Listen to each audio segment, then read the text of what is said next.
let the games begin. So, top 60 games. Our top 60 favorite games that we have ever played in our lifetime. That's it. Top 60 ever. So, last year we did our top 40. Mm-hmm. So, I don't know, I guess we had this theme of doing these odd numbers. So now this year we're doing our top 60. We played a lot more games and our list has grown. And, as we play more and more games over the years, we'll probably make our way on up to top 100. But we'll start in increments. So this year we're doing top 60. And that really, I was the limiting factor here because this one probably could have put a few more games on there. But for me, I felt like 60 was a good number for me and the amount of games that I played. Yeah, I mean, I had more games that I could have put on my list, but we have a lot of games. Honestly, a lot of them just don't make the cut for me. So I feel like I still need to play a lot more games to kind of get it to the top 100 because we have over 300 games. We played who knows how many games. More than 60. But there's a lot of them honestly haven't made the cut for this list. So as you guys know, our tastes in games are just a little bit different. Therefore, our lists are going to be pretty different as well. So as we go through these, there may be some crossovers because there are definitely games that we do like jointly. But our lists are going to be vastly different. There's going to be a lot of games that are very different, and we haven't seen each other's lists, so I don't know what's on hers. I don't know what's in this first section of 10. I don't know what's in the rest of it either. So and she has no idea what's on hers. We're going to be surprised. All we know is that our lists have changed from last year. Oh my gosh, they have definitely changed. So let's kick off this top 60, number 60 through 51. Here we go. Alright guys, so we're going to start it off right here with number 60, and my number 60, the name of the game really says it all. Okay, so it is a kind of type of way that you keep score. Oh. But I know what it is. What do you think? Point salad. Oh, she's on me already. Dang, you are 1 for 1. You said the mechanism is the name of the game. That's obvious. Yeah, so point salad, as you guys probably know, point salad means that you get points from all sorts of different places, but this kind of takes that literally, and it's you're literally making a salad of fruits and things like that with these cards. Not fruits. They're vegetables. Vegetables. I prefer fruit salad. Having fruit in salad is pretty good. I prefer fruit salad. But anyway, so this is just a simple little card game where each card really has a different objective on it. And you are pulling either a card in order to try and work towards the objective on that card, or on the other side is one of the different types of vegetables. So you have to pick. Is it 1 card or 2 cards? I think it's 2. In order, you have to pick, and you have to either choose whether it's going to be the objective or the vegetable. You just pick 1 card, right? Is it 1 card? I'm trying to remember. I think it's just 1 card, but it's been a while. I can't remember. Yeah. So when you play it out, you're trying to pick either the objective or the vegetable, and those vegetables are trying to be played towards the different objectives. So the cards are going to be used in one way or the other. I really enjoy this game because it's super simple to teach. Literally, we played this with a 3-year-old. Yeah. Literally played it with a 3-year-old who, by the time we were done, she was starting to get a little. You guys were kind of playing for her too. We were, but she started to be like, wait, that for that? Yes, she did. So. Yeah.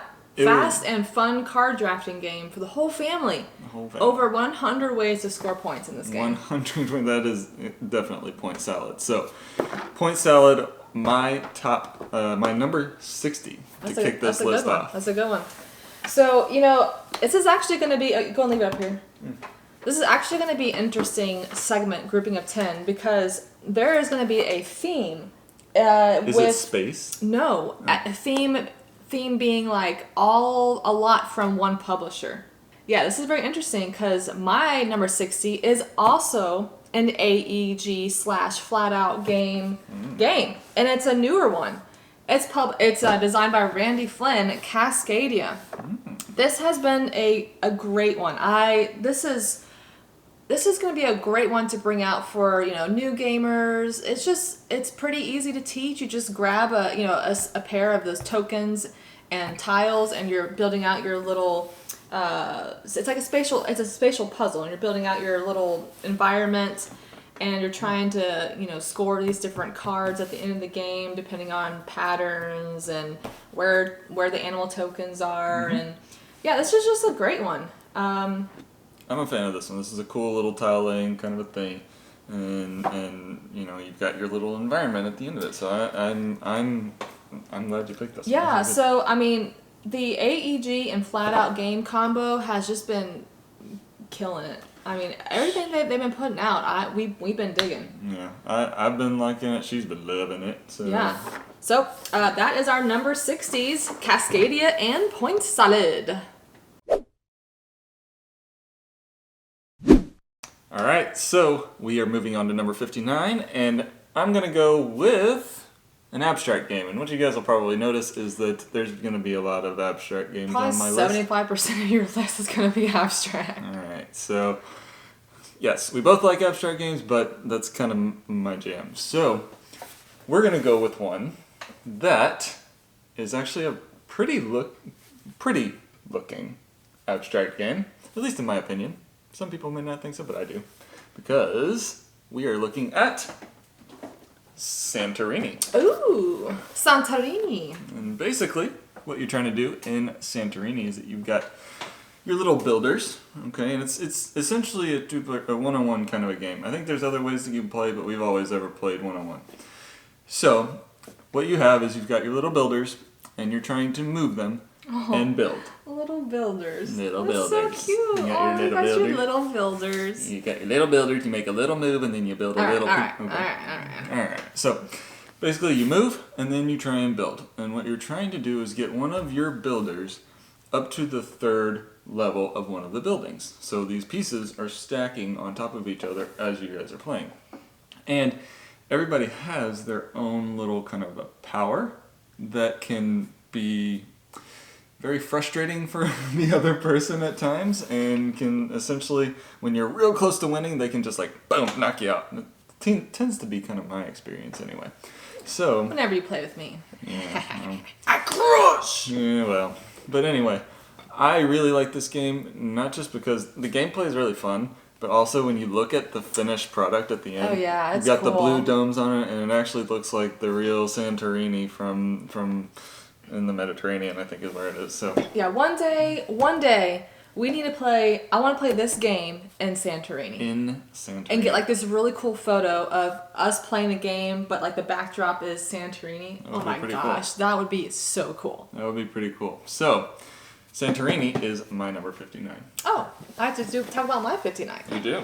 So speaking of, what I mentioned last segment with the whole theming of AEG. Let me just say, guys, I mean, I'm not joking. This is like literally going to be an AEG list. Because my 59 is another AEG game. And it is Ecos First Continent. This is a really fun game. I really enjoy this. So this is a simultaneous play game. So it has like a little bingo-esque feature where someone draws the Harbinger draws an element token out of the bag. And everyone gets to do something with that element token. You can, rotate your dial to do stuff, get more cubes, cards, or you can put your cubes on that corresponding element token on one of your cards to try to complete cards. And then what's cool is you have this big landscape that everybody is kind of working on doing stuff. So you're going to be putting more tiles out, animal tokens. I love the animal tokens. It's fun. And then, especially the antelopes, the antelopes. I love playing with the antelopes. Antelope. Yeah, I always try to play the antelopes. Mm-hmm. They're fun. And then you got, mountains and forest trees. I really like this game. Mm-hmm. And I really like simultaneous play games. And this is just a fun one. So I just love the way it looks. I love the element tokens. The element tokens themselves are really cool. They're pretty cool. Yeah, I mean, and John D. Clare. You'll notice a theme there too. Yeah, guys, I'm serious. Like, AEG, John D. Clare games, they're just right up my alley. At this point, I will try anything with that combo for sure, because I am just digging it. So yeah, love this game. Definitely worth checking out. And there's also an expansion, I think it's called New Horizons, that adds some other stuff. And this gigantic Kilimanjaro token, like gigantic. Anyway, so that is my 59, Eco's First Continent. And what is yours? My 59 was Santorini. Woohoo! Boom! What number is it? 58. Yeah. All Let's right. go. Let's go. We're going to start off with my 58. And this is one of the first roll-and writes that I ever played. Can you guess, based on that, from the other location of Gamesville Tabletop? Oh! Roll Through the Ages. Ooh! She got it. I give really good clues, you know that? Yeah. So, this is Roll Through the Ages, the Bronze Age. And this was, like I said, one of the very first roll-and writes that I ever played. What are you making faces for? I think I forgot about this game. You forgot about this game? As in, this should have been on your list and might not be? Oh no! Oh. I think I forgot about this game. Alright, my list is already better than hers. No. Continue. Continuing. So basically what you're trying to do is you are rolling dice in order to gain commodities and workers, and you're ultimately just trying to build up your civilization by managing these resources and things like that. So, really enjoyed this the first time that I played it. It was different to me. It was something very different, very new that her brother introduced to us way back in the day. And it started to open my eyes to what board games and other types of games there actually were. And so, I think she's just confirming that it wasn't on her list. So, for me, Roll Through the Ages, it opened the doors for me to that genre, that roll and write, which I know there's a flood of that kind of stuff right now, but I like them. Yeah, definitely. And this one, like you said, is very sentimental. Playing, because when you said the old Gamesville Tabletop location, I knew I could instantly picture all of us sitting at the table playing together. My brother was there, and it was a good time. It was one of our earlier games that we played together, you and me as well. Yeah. So this is definitely a good one, and I forgot to put it on my list. You know, honestly, if I did put it on my list, I don't know that it would have made my top 60 if I remembered. Last year for me, it was at 36 for me. But yeah, that's a great pick. Yep. So there's my number 58, I believe we're on. Roll Through the Ages, the Bronze Age. And my number 58 is Codenames Duet. All right. The extra large version. One, because it was the only one that they had, but even if it wasn't, she probably would have. Oh yeah, I like the chunkier cards and tiles, and yeah, it's just more fun, and it's easier to see stuff. But I'm not like says the old person with terrible vision, apparently. So yes, I really enjoy this. This is a fun one to play together. Yeah. I like Codenames, but I really like the Codenames Duet because we play together, and they have like this little mission pad where you can kind of work through and play different missions with different ways the game gets set up or played a little bit. Makes it almost like, and you can do it like in a campaign mode too, right? Yeah, so that's you can kind of actually that go thing. through. Yeah, you have like a mission maps that are included. So basically, you're just trying to get the other person to guess, the different cards based off of your one word, clue that you're trying to associate multiple things, while you're trying not to get them to guess the assassin. There's one assassin out there for your card, and you're trying not to get them to guess it, because if you guess it, then y'all toast. Yeah. So. But also, like, the other person is, and there's the assassin for the other person as well. So you can't it's kind of a tricky thing trying to figure out, that person's trying to give you the clues for their stuff, but you're trying to give clues for your stuff, and sometimes it can get a little messy, a little tricky. Yeah. So that's a fun one. It's a top secret co-op game. Top secret. So that is our numbers 58.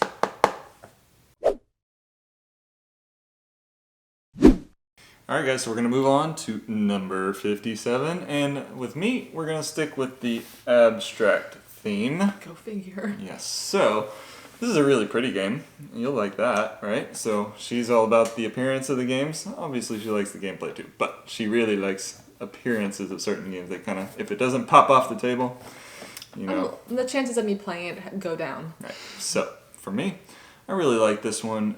Really nice little abstract game. It is called Sagrada. Ah. So, Sagrada is making it up into my top 60. And with Sagrada, you have a bunch of transparent, colorful dice that you are playing with. Translucent. Nope, transparent. Oh. Yeah, transparent because you can see through them. But, so with these dice, or what you have is you've got a board in front of you.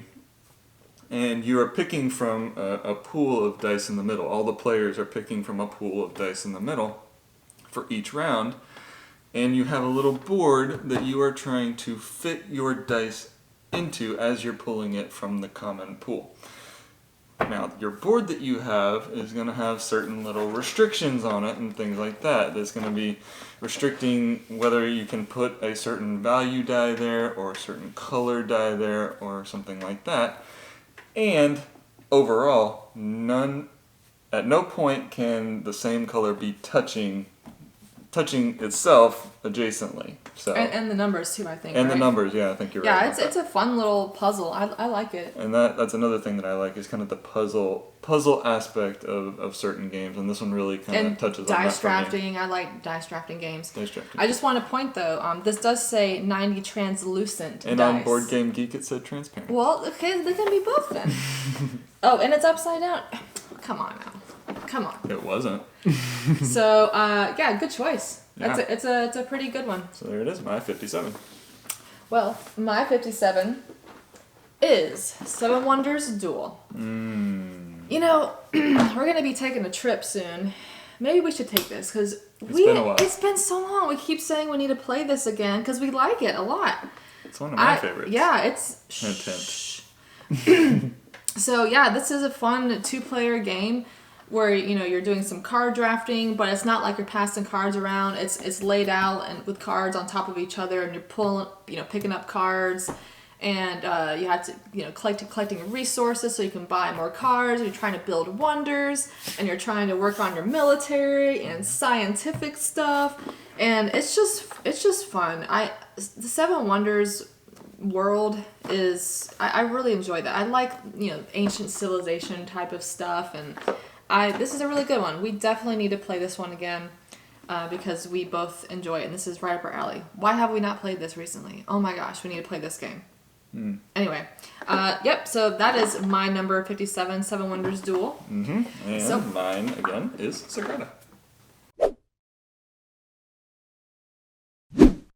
All right, guys, so we're moving on to number 56, and we're going to stick with something a little puzzly for me. All right, so we are going to be talking about mental blocks.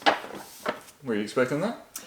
I wasn't sure if this was going to make your list. I know you like it, and I know you like it, but I wasn't sure if it was going to make it, but obviously it did. So, what is mental blocks? So, essentially, it's a cooperative puzzle building kind of a game where you've got all these little foam blocks and things like that you're trying to complete this puzzle cooperatively. Now, the thing about it is that each person that you're playing with has a card that fits that puzzle, but it has it from a certain perspective. So you're looking at the puzzle from your perspective, and what you see from your side of the puzzle should fit the card that you're holding in your hand.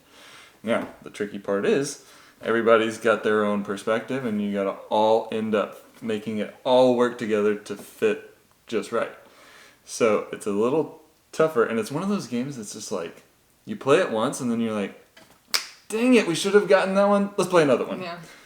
Oh, we should have gotten it. Let's play another. Yeah. And you'll knock out 6-7 games, and you won't even realize what just happened. So you're saying this game has a different board game perspective? Ooh. Well played. Yeah, I really enjoy all the foam blocks in this game. I mean, there's so many different shapes and colors, and I just like the foam blocks. Yeah. So this game, for me, again, it's another puzzle kind of a thing that is really cool, but I like the cooperative component of it. Really, really fun. Really, really good. I like it a lot. Good choice. I wasn't sure. I thought this might make your list, but I wasn't sure. Well, let's just go right back to another AEG. Why not? John D. Clare segment, Yeah.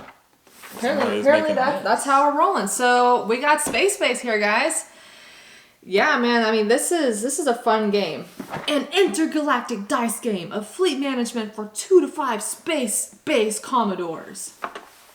Yeah. So, I really enjoy this game. This is another one where, on other people's turns, you still might be able to do stuff. Mm-hmm. And you basically, everyone has their own board with sectors 1 through 12.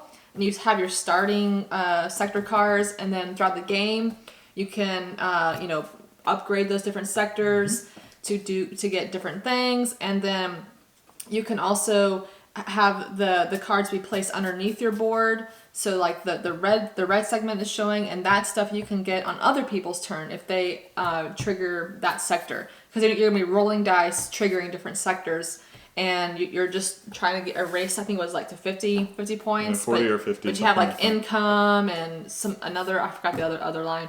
But I just really enjoy this one. I really enjoy that upgrading sector thing, and just you're like, do I want to get this really, really sweet Sector 12 card? But the chances of activating that sector are a lot less than, the ones in the middle. The ones in the middle. But, oh man, if I get that one, if I activate that 12 a couple times, that's big. It would be. I really love that. This is just a great game. Nice. It's not too complicated, and you can do stuff on other people's turns, keeps you engaged. I really enjoy this one. I do like the fact that there's not really any downtime in this one, because like she said, when somebody else is going, you need to be paying attention to what's going on, because you might be able to use something on their turn. So you really have to be watching it the whole time. I like it.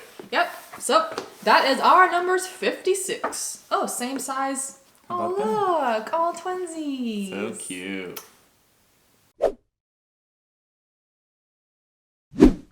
Alright guys, so we're moving on to number 55 now, and for me, we are going to go with a pretty one. You ready for a pretty one? Alright, so let's take a look at Yamatai. Days of Wonder. So, very pretty. Obviously, the artwork in this game is pretty amazing, and I absolutely love it. Super bright and just awesome. Love it. Now, as far as the game goes, you are essentially placing ships out on the board, and whenever you place ships, the first ship that you place on your turn has to be adjacent to another ship of the same color. Right. But then from there, you can kind of continue to branch out using different colors and things like that. As you're going through, you're trying to kind of surround these islands, and you're picking up tokens that you can use on your turn and to do different things. Now, you're also going to be choosing actions, and as you are picking these actions, whatever action you choose, obviously action tiles. You're choosing action tiles, and those action tiles give you the action that you're going to do, but it also might determine your turn order for the next round, or for the next time your turn comes around. So you have to kind of weigh, is it worth it to do this really strong action but be like last on the turn order? So there's kind of that push-pull there that I really do like.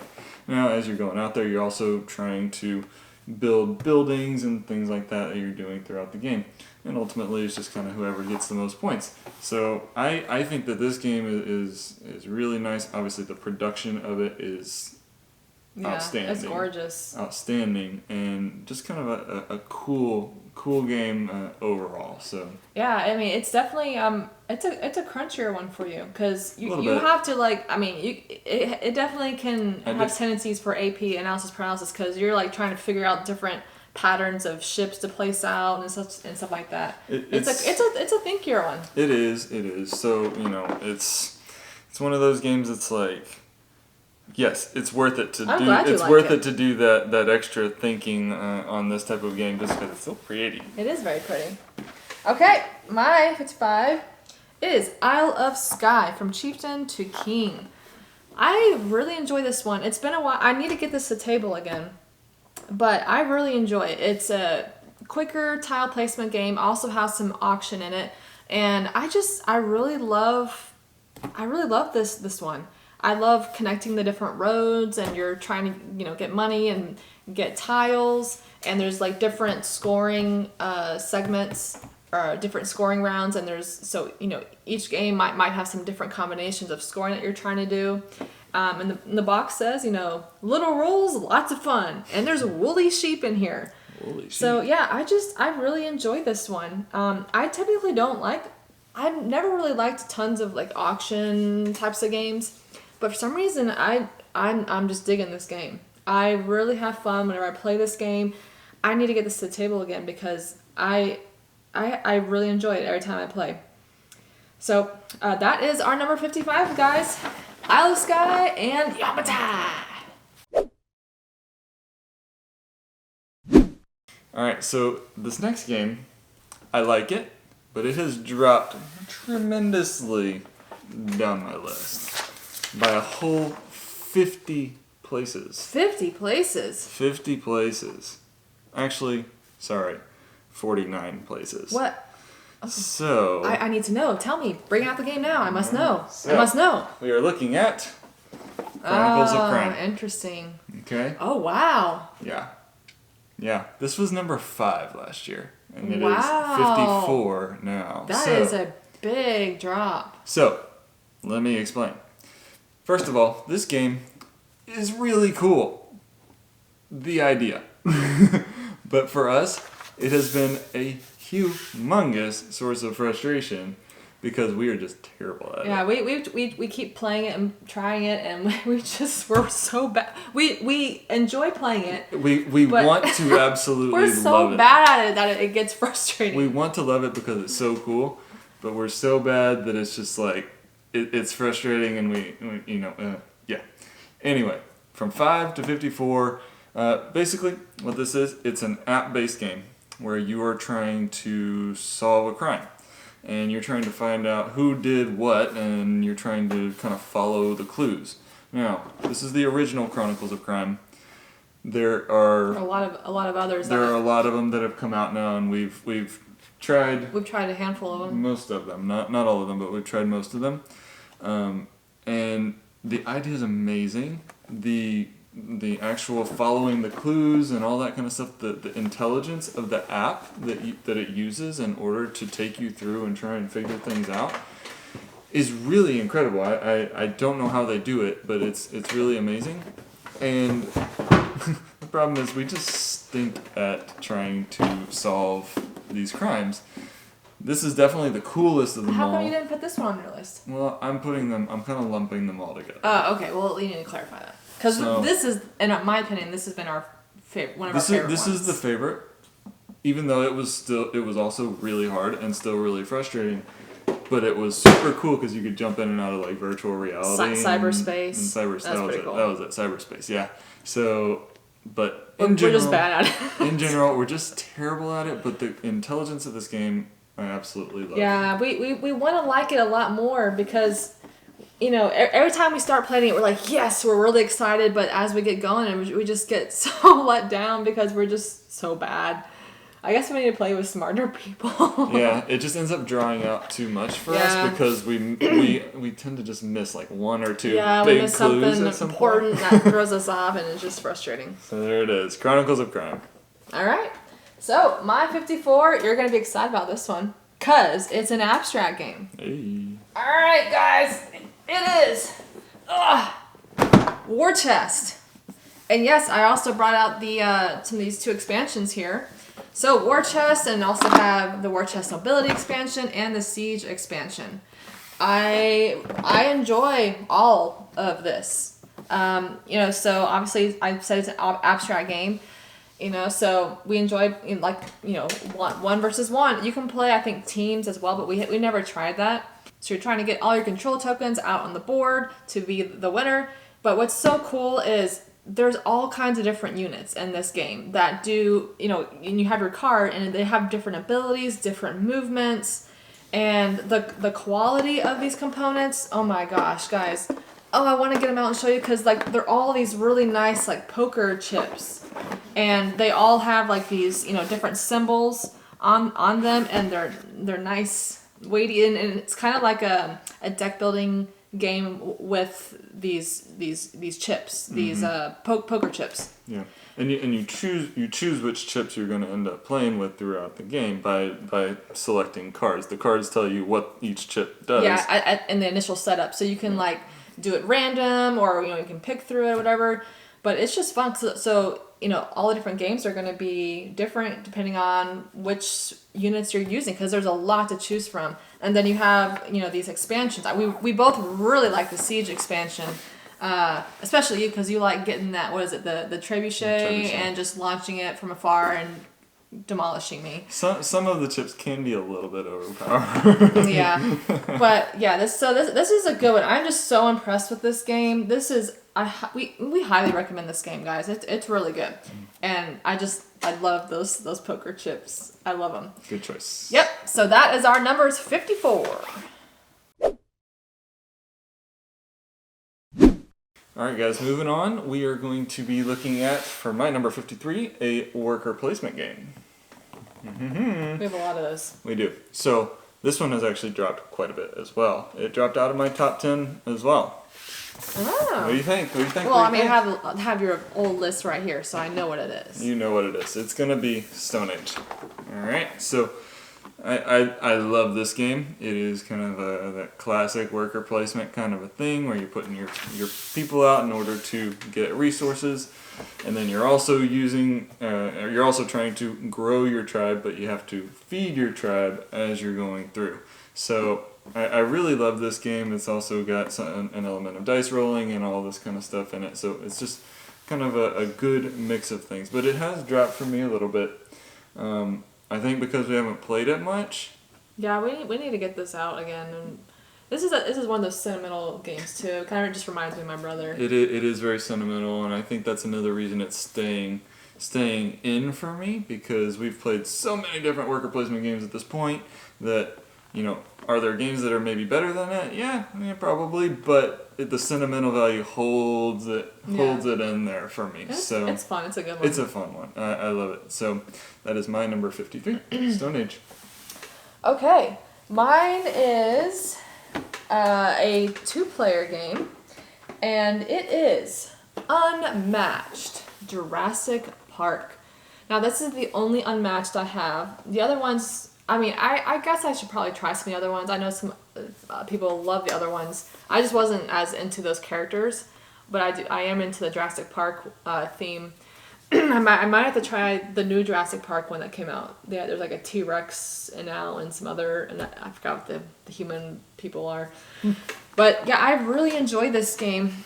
This, so you have the board and you have your units going around, and you're basically trying to get the other person's health down to 0.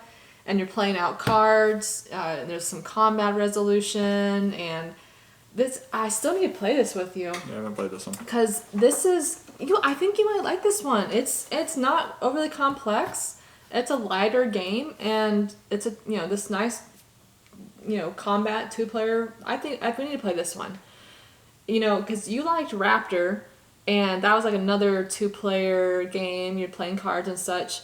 This kind of knocked Raptor out for me. Mm-hmm. Like, I'd rather play this than Raptor, and I want you to play this. Okay. So, I enjoyed this one. I need to check out the other ones. I know the Marvel ones are coming out. It'd be fun to play this against the Raptors against some Marvel characters, because our good friend Dave really likes Marvel.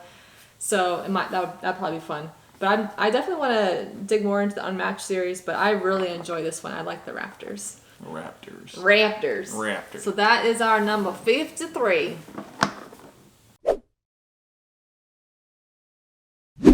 So 52, eh? What's your 52, yo? 52. Now this one's been sinking a little bit for me as well. Ooh.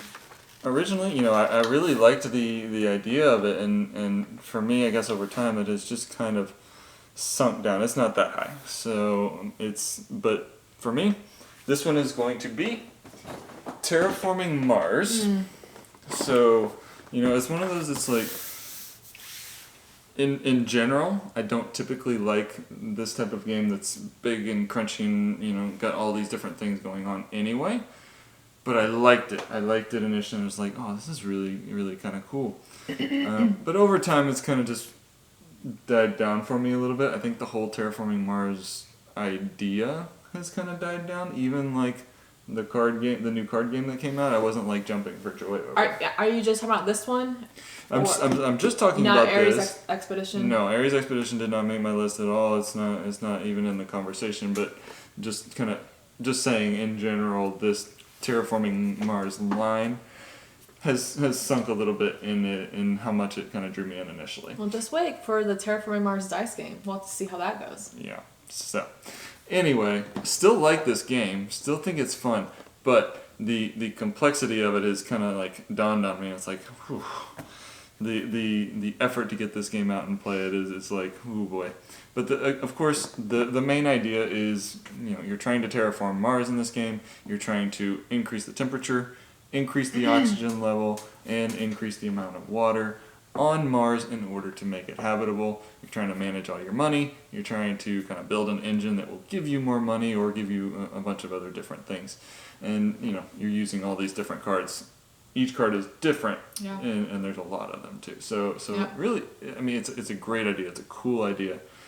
It just kind of dawns on me at some point that, wow, this is more than I can handle. Well, but you still like the game, right? I still like the game. I still like the idea. But at some point after 3 hours of playing, I'm like, it's not 3 hours. It can. If we play with a lot of people, which we have. Max player count, yeah. Which we have. So, but anyway, I still like this game. That's why it's still on my list. And there it is, Terraforming Mars. All right. Well, I know you'll definitely approve of this game because it's another abstract game. Mm-hmm. And it is my favorite one in the GIF series. And that is Yinch. This is such a great game. So simple. Yeah, it's really simple. And growing up, I have fond memories of playing Othello. And this kind of has some of that vibe. And, you're just, you're trying to get 5 of your color in a row? Mm-hmm. And I like the components. They're just really cool. And it's just fun, hopping over, flipping all the little tokens over. And for some reason, I just get this game. I don't know. I don't know. I just visually can just see it. And I don't know. It's like no effort for me. I love this one. Yeah. And this whole series of games, if you guys know Jody, she's got a thing for the tactile feel of certain games, and these pieces. I like these components. I don't necessarily like the way it all looks per se. I mean, the board really isn't a looker, yeah. But the components are really cool to kind of play with. Yeah, the weight of them, the just the feel. Really yeah, cool. so this is my favorite in the GIF project series. Now stay tuned because you will be seeing some of this stuff on his list. I guarantee it. So that is our number 52s. So I'm confused because he's laughing about this next game, and I don't know why you're laughing. So, we've reached our number 51, and this game, we were trying to, make sure that we remembered them, and yes, this one's very easy for me to remember because we've been playing the Legacy version of Pandemic, and the Legacy version, for me to play this over and over and over again, if you guys have been seeing any of our videos lately, especially our videos of what we played in the given month, the Legacy version of this is about to drive me insane. But Pandemic in general, to play once a year, every now and then, it. It's just not over and over. I want you guys to understand that I actually really like this game. It's just playing the same game over and over and over again. It's hard for me to do. Well, now the Legacy game, things change. Stuff happens, but you just don't even want to bother with it. I don't. To follow a storyline or to follow whatever, and anyway. No spoilers. Pandemic in general. I love this game. I really do. This is one of the first cooperative games that I played. And I really enjoy it. I love the idea that you've got this virus stuff that's spreading, right? And you're trying to contain it. And every now and then, a little epidemic breaks out. And outbreak. And you have to do all sorts of crazy stuff to try and bring it under control. Sometimes it doesn't work. Especially in the Legacy game. But I still really, really love this game. If you guys haven't played Pandemic, this is a really good cooperative game. Really fun. Really, really good. I enjoyed it a lot. Yep. All right. My 51 is another one that you're going to like because it's another abstract game. And we're talking about Project L, ladies and gentlemen. You might see this later. So this one is a newer game, but man, guys, this is a great game in all different aspects. Like I really enjoy the gameplay, but the components, guys, it really helps make the game just so much more fun to play. You got all these different shapes, pieces are like plastic pieces, and they're so much fun. And you're trying to complete lots of different puzzles, and the puzzle cards themselves are kind of like dual layered, so the pieces fit in. The production is great, and it's just fun trying to complete these puzzles with these pieces. Mm-hmm. I mean, I think everyone we played this game with has thoroughly enjoyed it. Yeah.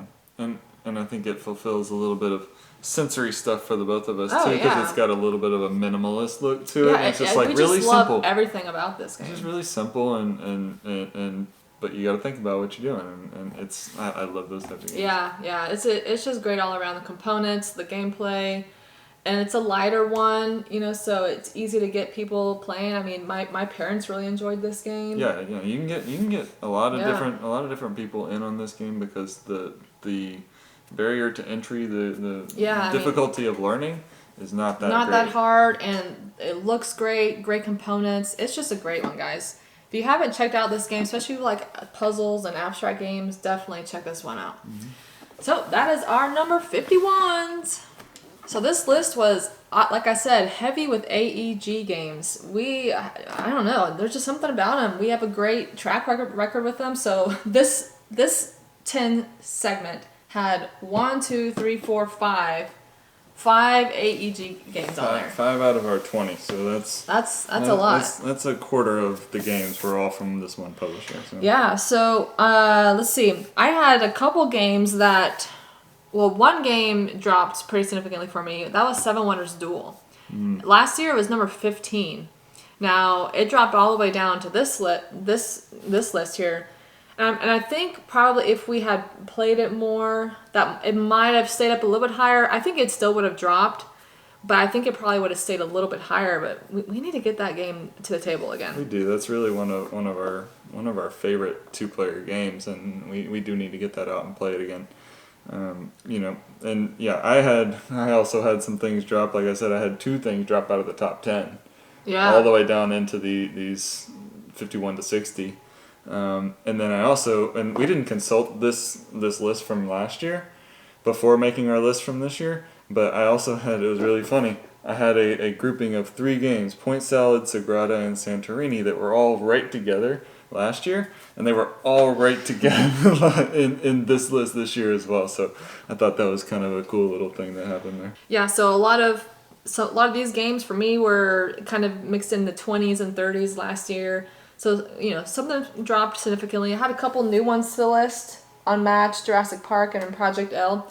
Were there any new games on your list? The only thing that was new from last year is Mental Blocks. So Mental Blocks was the new addition in this first section of 10. Yep, so that is our top 60 numbers, 60 through 51. Thanks for being here, guys, and thanks for joining us. We really appreciate it. We will see you on the next 10.